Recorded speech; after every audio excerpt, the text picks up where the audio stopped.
ಬರುವ ಸೆಪ್ಟೆಂಬರ್ 22ರಿಂದ ಕರ್ನಾಟಕದ ಇತಿಹಾಸದಲ್ಲೇ ಪ್ರಪ್ರಥಮ ಬಾರಿಗೆ ಸುಮಾರು 420 ಕೋಟಿ ರೂಪಾಯಿ ವೆಚ್ಚದಲ್ಲಿ ಬೃಹತ್ ಜಾತಿವಾರು ಆರ್ಥಿಕ, ಶೈಕ್ಷಣಿಕ, ಸಾಮಾಜಿಕ ಮತ್ತು ರಾಜಕೀಯ ಸಮೀಕ್ಷೆಯನ್ನು ಆರಂಭಿಸಲಿರುವ ಮುಖ್ಯಮಂತ್ರಿ ಸಿದ್ದರಾಮಯ್ಯನವರು ತಮ್ಮನ್ನು 21ನೇ ಶತಮಾನದ ಸಾಮಾಜಿಕ ನ್ಯಾಯದ ಹರಿಕಾರ ಅಂತ ಭಾವಿಸಿದರೆ ಅದೇನೂ ತಪ್ಪಿಲ್ಲ. ಯಾಕಂದರೆ ಸಿದ್ದರಾಮಯ್ಯನವರು 1983ರಿಂದ ಆರಂಭವಾದ ಅವರ ರಾಜ್ಯ ಮಟ್ಟದ ರಾಜಕೀಯ ಬದುಕಿನ ಉದ್ದಕ್ಕೂ ಕೂಡ ಅವರು ಅಂಟಿಸ್ಕೊಂಡಿರೋ ಗೀಳು ಒಂದೇ: ಜಾತಿ ಮೀಸಲಾತಿ, ಜಾತಿ ಮೀಸಲಾತಿ. 14 ಬಜೆಟ್ಗಳನ್ನು ಮಂಡಿಸಿದ ನಂತರವೂ ಕೂಡ ಒಮ್ಮೆಯೂ ಕೂಡ ಒಂದೇ ಒಂದು ಹೊಸ ಆರ್ಥಿಕ ಚಿಂತನೆ, ವಿಚಾರಧಾರೆ ಅಥವಾ ಒಂದು ಪರ್ಯಾಯ ವ್ಯಾಖ್ಯಾನವನ್ನು ಕೂಡ ಕೊಟ್ಟಿದ್ದಿಲ್ಲ. ಅದೇನೋ ಇದ್ದಕ್ಕಿದ್ದಂತೆ 2023ರಲ್ಲಿ ಅವರ ಕಾಂಗ್ರೆಸ್ ಹೈಕಮಾಂಡಿನ ಸರ್ವೋಚ್ಚ ನಾಯಕರ ಆಶಯದಂತೆ ಇದ್ದಕ್ಕಿದ್ದಂತೆ 5 ಗ್ಯಾರಂಟಿ ಸ್ಕೀಮ್ಗಳನ್ನು ತಂದುಬಿಟ್ರು. ಆ ಗ್ಯಾರಂಟಿ ಸ್ಕೀಮ್ಗಳನ್ನು ಪ್ರಣಾಳಿಕೆಯಲ್ಲಿ ಅಳವಡಿಸ್ಕೊಳ್ಳುವಾಗ ಆವತ್ತಿನ ಹಣಕಾಸು ಆಯೋಗದ ಜೊತೆಗೆ ಚರ್ಚೆ ಮಾಡಿರಲಿಲ್ಲ. ಆವತ್ತಿನ ರಾಜ್ಯದ ಆರ್ಥಿಕ ಸ್ಥಿತಿಗತಿ ಹೇಗಿದ್ದೀತು ಅನ್ನೋ ಒಂದು ಸತ್ಯಶೋಧನೆ ಮಾಡಿರಲಿಲ್ಲ. ಏಕಾಏಕಿ ಚುನಾವಣಾ ಪ್ರಚಾರದ ಹುರುಪಿನಲ್ಲಿ ತಂದಿಟ್ಬಿಟ್ಟು ಇವತ್ತು ಒಂದು ಬಿಕ್ಕಟ್ಟಿನಲ್ಲಿ ಸಿಲುಕಿದ್ದಾರೆ. ಅದರಲ್ಲಿ ಅವರ ಅಚ್ಚುಮೆಚ್ಚಿನ ವಿಷಯವಾದಿ ಜಾತಿ ಗಣತಿ ಕೂಡ ರಾಹುಲ್ ಗಾಂಧಿಯವರು ಕಳೆದ 1 ವರ್ಷದಿಂದ ದೇಶಾದ್ಯಂತ ಪ್ರಚಾರ ಮಾಡ್ತಾ ಬಂದಿರೋ ಅವರ ಅಚ್ಚುಮೆಚ್ಚಿನ ಪ್ರಣಾಳಿಕೆ ಜಾತಿ ಗಣತಿ. ಅದನ್ನು ಗಣತಿ ಅಂತ ಕರೀಲಿಕ್ಕಾಗಲ್ಲ, ಯಾಕಂದರೆ ಸಂವಿಧಾನಾತ್ಮಕವಾಗಿ ಕೇವಲ ಭಾರತ ಸರ್ಕಾರ ಮಾತ್ರ ಈಗಾಗಲೇ ಘೋಷಿಸಿರುವ ಹಾಗೆ ಮುಂದಿನ ವರ್ಷ ಜಾತಿ ಗಣತಿ ಅಧಿಕೃತವಾದ ಸಂವಿಧಾನಬದ್ಧವಾದ ಜಾತಿ ಗಣತಿಯನ್ನು ಮುಂದಿನ ವರ್ಷ ಮಾಡ್ತಾರೆ. ಆದರೆ ರಾಜ್ಯ ಸರ್ಕಾರಗಳಿರೋ ಅಧಿಕಾರದಂತೆ ರಾಜ್ಯದ ಶಾಶ್ವತ ಹಿಂದುಳಿದ ವರ್ಗದ ಅಡಿಯಲ್ಲಿ ಅದರ ಮಾರ್ಗದರ್ಶನದಲ್ಲಿ ನಡೆಯಲಿರೋ ಈ ಜಾತಿ ಗಣತಿಗೆ ಸಂಬಂಧಪಟ್ಟಂತೆ ಮೊನ್ನೆ ಸಿದ್ದರಾಮಯ್ಯನವರು ಒಂದು ವ್ಯಾಖ್ಯಾನವನ್ನು ಮಾಡಿದ್ದಾರೆ. ಮತಾಂತರವಾದರೆ ಏನು ತಪ್ಪು? ಅನೇಕ ಜನ ಹಿಂದೂಗಳು ಮತಾಂತರವಾಗಿರ್ಬೋದು, ಕ್ರಿಶ್ಚಿಯನ್ರಾಗಿರ್ಬೋದು, ಮುಸ್ಲಿಮ್ರಾಗಿರ್ಬೋದು, ಅದರಲ್ಲಿ ಅವ್ರದ್ದು ಏನು ತಪ್ಪಿದೆ? ಯಾಕಂತಂದರೆ ಹಿಂದೂ ಧರ್ಮದಲ್ಲಿ ಅಸಮಾನತೆ ಇದೆ. ಆ ಅಸಮಾನತೆಯಿಂದ ಪಾರಾಗಲಿಕ್ಕೆ ಅವರೆಲ್ಲ ಮತಾಂತರ ಆಗಿದ್ದಾರೆ. ಮತಾಂತರ ಆಗೋದು ಅವರ ಹಕ್ಕು ಅಂತ ಹೇಳಿದ್ದಾರೆ. ನಿಜ, ಅಸಮಾನತೆ ಇರೋದು ಕೇವಲ ಹಿಂದೂ ಧರ್ಮ ಅನ್ನೋ ರೀತಿಯಲ್ಲಿ ಮಾತಾಡ್ತಿರೋ ಸಿದ್ದರಾಮಯ್ಯನವರು ಭಾರತದ ಅತಿದೊಡ್ಡ ಅಲ್ಪಸಂಖ್ಯಾತ ಸಮುದಾಯವಾದ ಮುಸಲ್ಮಾನರ ಸ್ಥಿತಿಗತಿಗಳ ಬಗ್ಗೆ ಎಂದಾದರೂ ಅಧ್ಯಯನ ನಡೆಸಿದ್ದಾರವಾ? ಅಥವಾ ನಮ್ಮನ್ನು 200 ವರ್ಷಗಳಷ್ಟು ಆಳಿದ ಬ್ರಿಟಿಷ್ ಆ ಕ್ರಿಶ್ಚಿಯನ್ ಸಾಮ್ರಾಜ್ಯಶಾಹಿ ರಾಷ್ಟ್ರಗಳಲ್ಲಿ ಅಲ್ಲಿ ಯಾವ ಥರದ ಸ್ಥಿತಿ, ಅಲ್ಲಿ ಅಸಮಾನತೆ ಹೊರಟೋಗ್ಬಿಟ್ಟಿದೆಯಾ? ಅವ್ರಿಗೆ ನೆನಪಿಲ್ಲ ಅಂತ ಕಾಣುತ್ತೆ. 240 ವರ್ಷಗಳ ಇತಿಹಾಸ ಇರುವ ಅಮೇರಿಕದ ಪ್ರಜಾಪ್ರಭುತ್ವದಲ್ಲಿ ನಿರಂತರವಾಗಿ ಅಧ್ಯಕ್ಷರಾಗ್ತಾ ಬಂದಿರೋರು, ಅಮೇರಿಕಾ ಸಂಯುಕ್ತ ಸಂಸ್ಥಾನದ ಅಧ್ಯಕ್ಷರಾಗ್ತಾ ಬಂದಿರೋರು ಎಲ್ಲರೂ ಕೂಡ ಪ್ರೊಟೆಸ್ಟೆಂಟ್ ಕ್ರಿಶ್ಚಿಯನ್ರು. 244 ವರ್ಷಗಳ ಇತಿಹಾಸದಲ್ಲಿ ಕೇವಲ ಇಬ್ಬರು ಅಮೇರಿಕದ ರಾಷ್ಟ್ರಪತಿಗಳು ಕ್ಯಾಥೋಲಿಕ್ರಾಗಿದ್ದರು. ಅದು ಯಾರು ಅಂತಂದರೆ ಜಾನ್ ಎಫ್ ಕೆನಡಿ ಮತ್ತು ಜೋ ಬೈಡನ್. ಇಬ್ಬರು 244 ವರ್ಷಗಳ ಇತಿಹಾಸದಲ್ಲಿ ಕೇವಲ ಇಬ್ಬರು ಕ್ಯಾಥೋಲಿಕ್ ಧರ್ಮೀಯರು ಅಲ್ಲಿ ಅಧ್ಯಕ್ಷರಾಗೋದಾದರೆ ಯಾವ ಥರದ ಸಮಾನತೆಯನ್ನು ತಾವು ಅಮೇರಿಕದಲ್ಲಿ ನೋಡ್ತಾ ಇದ್ದೀರಿ? 1965ರಲ್ಲಿ ಆವತ್ತಿನ ಕರಿಯರ ನಾಯಕ ಮಾರ್ಟಿನ್ ಲೂಥರ್ ಕಿಂಗ್ ನೇತೃತ್ವದಲ್ಲಿ ನಡೆದ ನಾಗರಿಕ ಹಕ್ಕುಗಳ ಹೋರಾಟವಿಲ್ಲದೆ ಹೋಗಿದ್ರೆ 1965ರವರೆಗೂ ಕೂಡ ಅಮೇರಿಕದಲ್ಲಿ ನಿಗ್ರೋ ಅಂತ ಅವತ್ತು ಬಣ್ಣಿಸಲಾಗ್ತಾ ಇದ್ದ ಕರಿಯರಿಗೆ ಮತದಾನದ ಹಕ್ಕಿರಲಿಲ್ಲ, ಸಾರ್ವಜನಿಕ ವಾಹನಗಳಲ್ಲಿ ಓಡಾಡೋ ಹಕ್ಕಿರಲಿಲ್ಲ, ಅನೇಕ ಹೋಟೆಲ್ಗಳಲ್ಲಿ, ರೆಸ್ಟೋರೆಂಟ್ಗಳಲ್ಲಿ ಅವರಿಗೆ ಪ್ರವೇಶ ಇರಲಿಲ್ಲ. ಇವತ್ತು ಕೂಡ ಅಮೇರಿಕದ ಪ್ರಜಾಪ್ರಭುತ್ವದಲ್ಲಿ 2ನೇ ದರ್ಜೆ ಪ್ರಜೆಗಳ ಥರ ಆ ಕರಿಯರ ಕಾಲನಿಗಳನ್ನು ನೋಡ್ತಾ ಇರ್ತಾರೆ. ಅಪರೂಪಕ್ಕೊಬ್ಬ ಬರಾಕ್ ಒಬಾಮಾ ಗೆದ್ದು ಬಂದಿದ್ದು ಒಂದು ಚಮತ್ಕಾರದಂಥದ್ದು ಅಮೇರಿಕನ್ರಿಗೆ. ಅದೇ ರೀತಿ ಈ ಸವರ್ಣೀಯಳು ಅಂತಂದ್ಬಿಟ್ಟು ಕಮಲಾ ಹ್ಯಾರಿಸ್ ವಿರುದ್ಧ ಕೂಡ ಚುನಾವಣಾ ಪ್ರಚಾರದಲ್ಲಿ ಟ್ರಂಪ್ ಬೆಂಬಲಿಗರು ಅದೇ ಥರದ ಪ್ರಚಾರ ಮಾಡಿದ್ದುಂಟು. ಆಕೆ ಮಿಶ್ರವರ್ಣೀಯಳು, ಭಾರತೀಯ ಸಂಜಾತೆ, ಆದರೆ ಆಕೆ ತಂದೆ ಅವರು ಜಮೈಕನ್ ಮೂಲದವರು, ಕಪ್ಪು ವರ್ಣದ ತಂದೆ. ಸೊ ಇವತ್ತಿಗೂ ಕೂಡ ಈ ವರ್ಣಭೇದ ನೀತಿ, ಜನಾಂಗೀಯ ಭೇದ, ಜನಾಂಗೀಯ ದ್ವೇಷ ಇವುಗಳೆಲ್ಲವನ್ನೂ ಕೂಡ ಕೇವಲ ಭಾರತದಲ್ಲಿ ಮಾತ್ರವಲ್ಲ, ಅಮೇರಿಕದಂಥ ಹಿರಿಯಣ್ಣ ಆ ರಾಷ್ಟ್ರದಲ್ಲೂ ಕೂಡ ಅದೇ ಇದೆ. ಇವತ್ತು ಅಧ್ಯಕ್ಷ ಡೊನಾಲ್ಡ್ ಟ್ರಂಪ್ ಅಲ್ಲಿರೋ ಎಲ್ಲ ವಲಸಿಗರ ವಿರುದ್ಧ, ವಿಶೇಷವಾಗಿ ಭಾರತೀಯ ಮೂಲದವರು, ಚೀನಾ ಮೂಲದವ್ರ ವಿರುದ್ಧ, ಮೆಕ್ಸಿಕನ್ರ ವಿರುದ್ಧ ನಡೆಸಿರೋ ದಾಳಿ ಏನಿದೆ, ಅವ್ರನ್ನ ಗಡೀಪಾರು ಮಾಡೋ ರಾಜಕಾರಣ, ಅದು ಕೂಡ ಸಮಾನತೆಯ ವಿರುದ್ಧವಾದ ಒಂದು ಅತ್ಯಂತ ಬರ್ಬರ ರಾಜಕಾರಣ. ಇದನ್ನು ಮರ್ತೇ ಬಿಟ್ಟಿದ್ದಾರೆ ಅಂತ ಕಾಣುತ್ತೆ ಸಿದ್ದರಾಮಯ್ಯನವರು. ಅಂದಹಾಗೆ ಭಾರತೀಯ ಮುಸಲ್ಮಾನರು ಇಲ್ಲಿ ಜಾತಿ ಗಣತಿ, ಅತ್ಯಂತ ಹಳೆಯ ಜಾತಿ ಗಣತಿ ಮಾಹಿತಿ ಅಂತಂದರೆ ಬ್ರಿಟಿಷರ ಆಳ್ವಿಕೆಯಲ್ಲಿ 1871ರಲ್ಲಿ ಒಂದು ಜಾತಿ ಗಣತ ನಡೆದಾಗ ಅವತ್ತು ಇವತ್ತಿನ ಪಾಕಿಸ್ತಾನ್, ಬಾಂಗ್ಲಾದೇಶಗಳೆಲ್ಲ ಭಾರತದ ಅಖಂಡ ಭಾಗವಾಗಿದ್ವು. ಆವತ್ತಿನ ಬ್ರಿಟಿಷ್ ಆಳ್ವಿಕೆಯ ಭಾರತದಲ್ಲೂ ಕೂಡ 1871ರ ಜಾತಿ ಗಣತಿಯ ಪ್ರಕಾರ ಭಾರತೀಯ ಮುಸಲ್ಮಾನರು 19% ಅವ್ರ ಪೈಕಿ 85% ಜನ ಹಿಂದುಳಿದ ವರ್ಗದ ಮುಸಲ್ಮಾನರು ಮತ್ತು ದಲಿತ ಮುಸಲ್ಮಾನರಿದ್ದರು.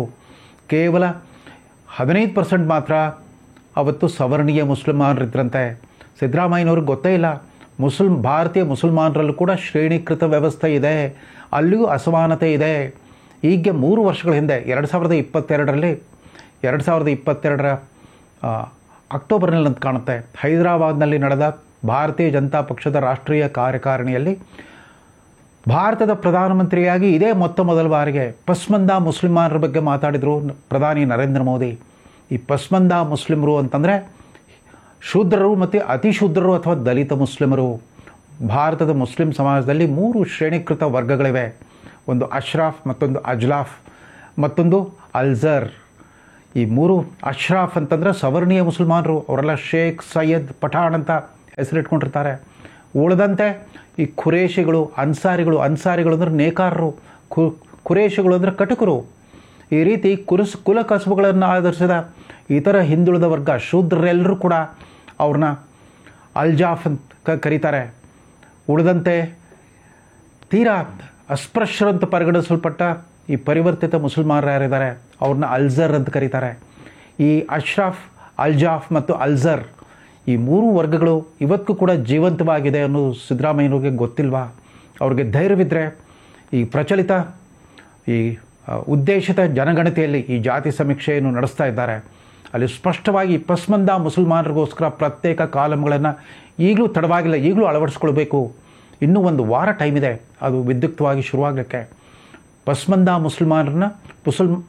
ಮುಸಲ್ಮಾನರಲ್ಲಿ 2 ವರ್ಗ, ಒಂದು ಅಶ್ಲಾಫ್ ಮತ್ತೊಂದು ಅಲ್ಜರ್. ಅಶ್ಲಾಫ್ ಅಂದರೆ ಇತರ ಹಿಂದುಳಿದ ವರ್ಗಗಳು, ಅಲ್ಜರ್ ಅಂದರೆ ಜಾಡ್ಮಾಲಿ ಕೆಲಸ, ಬಂಗಿ ಕೆಲಸ ಮತ್ತಿನ್ನಿತರ ಕುಲ ಕಸುಬುಗಳನ್ನು ಅವಲಂಬಿಸ್ಕೊಂಡು ಬಂದಿರೋ ಮುಸಲ್ಮಾನರು.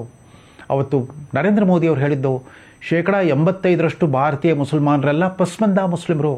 ಅವ್ರನ್ನ ಬಿಟ್ಟು ನಾವು ಬಲಿಷ್ಠ ಭಾರತವನ್ನು ಕಟ್ಟಲಿಕ್ಕಾಗಲ್ಲ. ನಾವು ಏನಾದರೂ ಮಾಡಿ ಆ ಪಸ್ಮಂದಾ ಮುಸ್ಲಿಮರ ಸ್ಥಿತಿಗತಿಗಳನ್ನು ಅರ್ಥ ಮಾಡ್ಕೊಳ್ಳೋ ಪ್ರಯತ್ನ ಮಾಡಬೇಕು.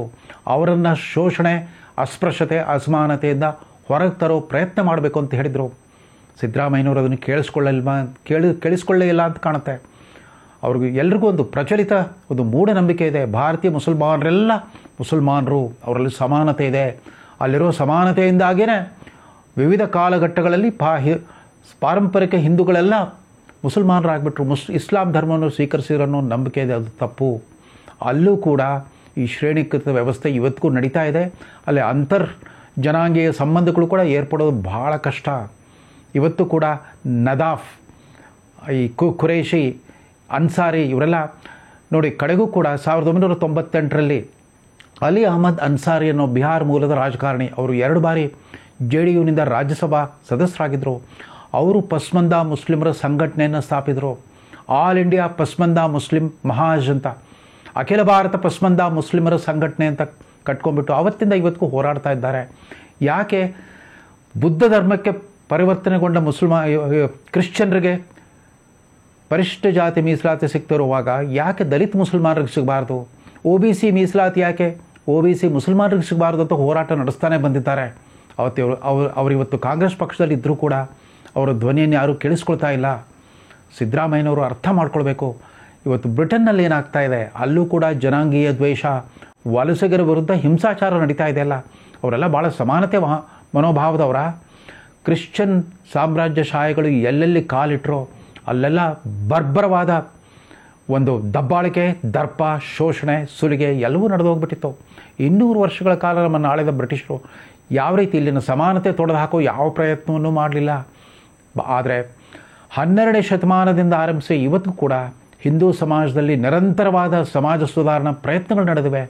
ಶರಣರು, ಸಂತರು, ದಾಸರು, ಇತರ ಎಲ್ಲ ಪಂಥೀಯರು ಕೂಡ ಹಿಂದೂ ಧರ್ಮದಲ್ಲಿ ಆಂತರಿಕ ಶುದ್ಧೀಕರಣದ ಪ್ರಯತ್ನಗಳು ನಡೀತಾನೆ ಇವೆ.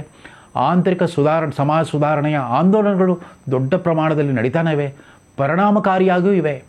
ಇದನ್ನು ಯಾಕೆ ಸಿದ್ದರಾಮಯ್ಯನವರು ಅರ್ಥ ಮಾಡ್ಕೊಳ್ತಾ ಇಲ್ಲ? ಯಾವುದೇ ಆಳವಾದ ಅಧ್ಯಯನಶೀಲತೆ ಇಲ್ಲದೇ ಸುಮ್ಮನೆ ಇವತ್ತಿನ ಹಿಂದುತ್ವ ವಿರೋಧಿ ರಾಜಕಾರಣಕ್ಕೆ ಸಂಬಂಧಪಟ್ಟಂತೆ ಏನೋ ವ್ಯಾಖ್ಯಾನಿಸ್ಲಿಕ್ಕೆ ಹೋಗ್ಬಿಟ್ಟು ಈ ಥರ ಮುಗ್ಗರಿಸ್ಬಿಡ್ತಾರೆ. ಅಸಮಾನತೆ ಇರೋದು ಹಿಂದೂ ಧರ್ಮದಲ್ಲಿ ಮಾತ್ರವಲ್ಲ, ಎಲ್ಲ ಹಂತದಲ್ಲೂ ಎಲ್ಲ ಧರ್ಮ ಜಾತಿಗಳಲ್ಲೂ ಕೂಡ ಈ ಅಸಮಾನತೆ ಇದೆ. ಅಂದಾಗೆ ಭಾರತೀಯ ಮುಸಲ್ಮಾನರಲ್ಲಿ ಬೋಹ್ರಾಗಳು, ಅಹಮದಿಯಾಗಳು ಇವ್ರನ್ನೆಲ್ಲ ಗುರುತಿಸ್ತಾರ. ಪಾಕಿಸ್ತಾನ ಸರ್ಕಾರ ಹಿಂದೆ 70ರ ದಶಕದ ಅಂತ್ಯದಲ್ಲಿ ಜಿಯಾವುಲ್ ಹಕ್ ಒಬ್ಬ ಮಿಲಿಟ್ರಿ ಸರ್ವಾಧಿಕಾರಿ ಕಾಲದಲ್ಲಿ ಅಹಮದಿಯಾ ಮುಸ್ಲಿಮರನ್ನು ಇಸ್ಲಾಂನಿಂದ ಹೊರಗಟ್ಟುವ ಒಂದು ಸಂವಿಧಾನ ತಿದ್ದುಪಡಿಯನ್ನು ಪಾಸ್ ಮಾಡಿಬಿಟ್ರು. ಅದರ ಪರಿಣಾಮ ಏನಾಯಿತು ಅಂತಂದರೆ, ಪಾಕಿಸ್ತಾನಕ್ಕೆ ಮೊಟ್ಟ ಮೊದಲ ನೊಬೆಲ್ ಪ್ರಶಸ್ತಿ ಗೌರವ ತಂದುಕೊಟ್ಟಿದ್ದ ನ್ಯೂಕ್ಲಿಯರ್ ವಿಜ್ಞಾನಿ ಅಬ್ದುಲ್ ಸಲಾಂ ಅವರನ್ನು ಅವರು ಅಹಮದಿಯಾ ಆಗಿದ್ದರಿಂದ ಅವರ ಸಮಾಧಿ ಮೇಲಿದ್ದ ಫಲಕವನ್ನು ತೆಗೆದುಹಾಕಿಬಿಟ್ರು. ಅವರನ್ನು ಒಬ್ಬ ದೇಶಕ್ಕೆ ಕೀರ್ತಿಯನ್ನು ತಂದುಕೊಟ್ಟ ಒಬ್ಬ ಹೆಮ್ಮೆಯ ಮುಸ್ಲಿಂ ವಿಜ್ಞಾನಿ ಅಂತ ಪರಿಗಣಿಸಲಿಕ್ಕೂ ತಯಾರಾಗಲಿಲ್ಲ ಪಾಕಿಸ್ತಾನ ಸರ್ಕಾರ. ಪಾಕಿಸ್ತಾನದಂಥ ಪಕ್ಕಾ ಮುಸ್ಲಿಂ ರಾಷ್ಟ್ರದಲ್ಲೇ, ಅಂದರೆ ಪ್ರತ್ಯೇಕ ರಾಷ್ಟ್ರ ಸಿದ್ಧಾಂತವನ್ನೇ ನಂಬ್ಕೊಂಡ್ಬಿಟ್ಟು ಇವತ್ತಿಗೂ ಅಸ್ತಿತ್ವ ಉಳಿಸ್ಕೊಳ್ಳಿಕ್ಕೆ ಹೆಣಗಾಡ್ತಿರೋ ಪಾಕಿಸ್ತಾನದಲ್ಲೇ ಸಮಾನತೆ ಇಲ್ಲ. ಮಾನ್ಯ ಸಿದ್ದರಾಮಯ್ಯನವರು ಈ ಮತಾಂತರ ಕುರಿತಂತೆ ತಮ್ಮ ಹೇಳಿಕೆಯನ್ನು ಹಿಂಪಡಿಬೇಕು. ಮುಂಬರುವ ಜಾತಿ ಗಣಿತದಲ್ಲಿ ಕರ್ನಾಟಕದಲ್ಲಿರೋ ಪಸ್ಮಂದ ಮುಸಲ್ಮಾನರ ಜನಸಂಖ್ಯೆ ಎಷ್ಟು ಅನ್ನೋದನ್ನು ಪತ್ತೆ ಮಾಡಬೇಕು. 2023ರಲ್ಲಿ ಬಿಹಾರದ ಮುಖ್ಯಮಂತ್ರಿ ನಿತೀಶ್ ಕುಮಾರ್ ನಡೆಸಿದ ಜಾತಿ ಗಣತಿಯ ಪ್ರಕಾರ ಅಲ್ಲಿ ಜಾತಿ ಸಮೀಕ್ಷೆ ನಡೀತು. ಅಲ್ಲಿನ ಒಟ್ಟು ಜನಸಂಖ್ಯೆಯಲ್ಲಿ 17.7% ಮುಸಲ್ಮಾನರಿದ್ದರು. ಅವ್ರ ಪೈಕಿ 80-85% ಪಸ್ಮಂದ ಮುಸ್ಲಿಮ್ರೇ ಅನ್ನೋ ಅಂಶವನ್ನು ಪತ್ತೆ ಮಾಡಿದರು. ಇದನ್ನು ಮುಸ್ಲಿಂ ನಾಯಕರು ಯಾರೂ ಗಮನ ಕೊಡ್ತಾ ಇಲ್ಲ. ಇದುವರೆಗೂ ಲೋಕಸಭೆಗೆ ಆರಿಸಿ ಬಂದಿರೋ 400 ಮಂದಿ ಮುಸಲ್ಮಾನ್ ಎಂಪಿಗಳ ಪೈಕಿ ಕೇವಲ 60 ಜನ ಮಾತ್ರ ಈ ಪಸ್ಮಂದ ವರ್ಗಕ್ಕೆ ಸೇರಿದವರಂತೆ. ಬೇಕಾದರೆ ಅಧಿಕೃತ ದಾಖಲೆಯನ್ನು ಸರ್ಕಾರದ ಮೂಲಗಳು ಪರೀಕ್ಷೆ ಮಾಡಿ ನೋಡ್ಬೋದು. ಸಿದ್ದರಾಮಯ್ಯನವರೇ, ಈ ಸಾರ್ವತ್ರಿಕವಾದ ವ್ಯಾಖ್ಯಾನ ಇದು ತುಂಬ ಶುಷ್ಕವಾದ, ಅಧ್ಯಯನ ರಹಿತವಾದ ಹೇಳಿಕೆಗಳನ್ನು ಕೊಡೋದ್ರ ಬದಲು ಸತ್ಯ ದರ್ಶನ ಮಾಡಿಸ್ಲಿ. ತಮ್ಮ ಉದ್ದೇಶಿತ ಜಾತಿ ಗಣತಿ ಸತ್ಯ ಶೋಧನೆಯ ಅತ್ಯಂತ ಪ್ರಾಮಾಣಿಕ ಪ್ರಯತ್ನವಾಗಿರಬೇಕೆ ಹೊರತು ಅದು ರಾಜಕೀಯ ತಂತ್ರಗಾರಿಕೆಯ ಮತ್ತೊಂದು ಅಧ್ಯಾಯವಾಗಬಾರ್ದು ಅಂತ ಅರಿಕೆ ಮಾಡ್ಕೊಳ್ತಾ ಈ ಸಂಚಿಕೆಯನ್ನು ಮುಗಿಸ್ತಾ ಇದ್ದೇನೆ. ನಮಸ್ಕಾರ.